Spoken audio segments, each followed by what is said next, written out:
Good morning, my lovely darlings. I am so happy to see you this morning. I'm so blessed to be here. I'm at the gym, getting it in. Today is Self-Care Saturday, and I want you to really, on this beautiful day, no matter where you are, I want you to take care of yourself. Because I'm going to tell you something. You deserve it.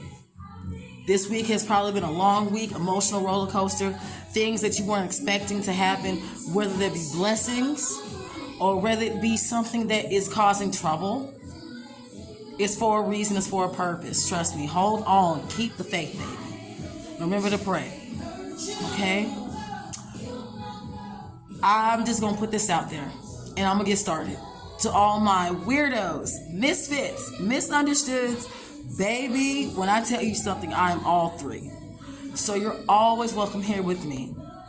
And I'm just going to get right to it because this was on my mind. I'm speaking from my personal experience, from my purview, when I was a single mother. We have a tendency, single mothers, single fathers, we don't ask people for help because we've been in positions where we have had to keep our guard up because when we've asked for help, we always get some of us always get from the person that we ask for help from, well, you should have done this, you should have done that. Yeah, don't get me wrong. We've made mistakes where, I have a theory. If you laid there and did it, you got to stand up, take care of it. Some of us have children with people that we knew deep down was not all the way there.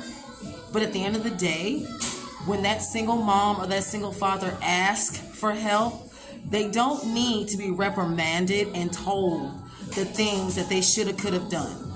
Because at the end of the day, that person put their pride and ego to the side and quit suffering to ask you for help, and you turn around and make them feel this small. And that's why a lot of people who are single mothers, single fathers, single grandmothers, whatever, refuses to ask for help because at one point we decided to ask, and you were the person that we asked for help, and that was your moment to get your blessing. And not only did you lose that blessing, but you made that person feel so insecure that they will never ask anybody for help.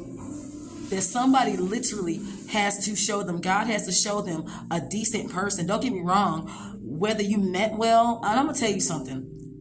Meaning well meaning that person wellness. It doesn't mean that when that person is going through something, that does not give you the chance to tell them all the things, basically when they're down or when they're asking for help, to go off and tell them your 2 cents when they didn't even ask you for it. That's a lot of problems. Trust me, I was the same way. I was like that till finally I said to myself, I can't really talk to this person because if I do talk to this person, here we go with where is the meaningfulness? Where's the wellness that you're supposed to instill and make me feel better? But all you're doing is making me feel as if I can't trust you.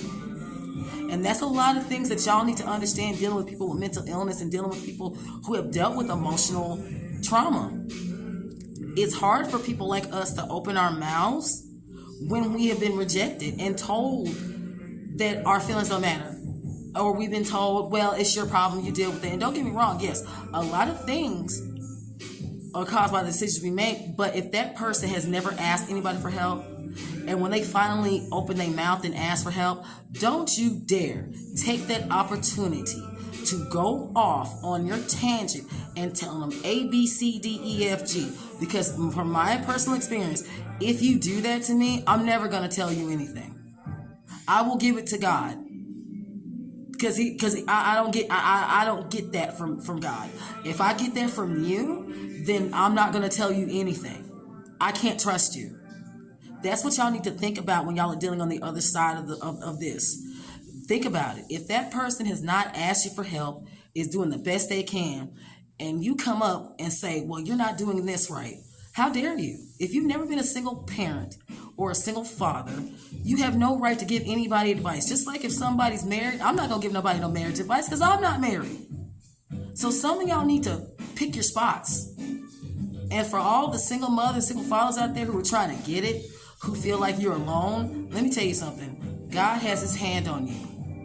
And that person that you try to ask for help, forgive them, move on, don't even ask them. Don't even ask them for a glass of water. Because when you're trying to get that glass of water, they're going to give you a whole speech about them giving you a glass of water. don't do that. I hope that helps you. I hope that gives you hope, because trust me, everything's good. God loves you, and I love you too. Thank you. Take care of yourself.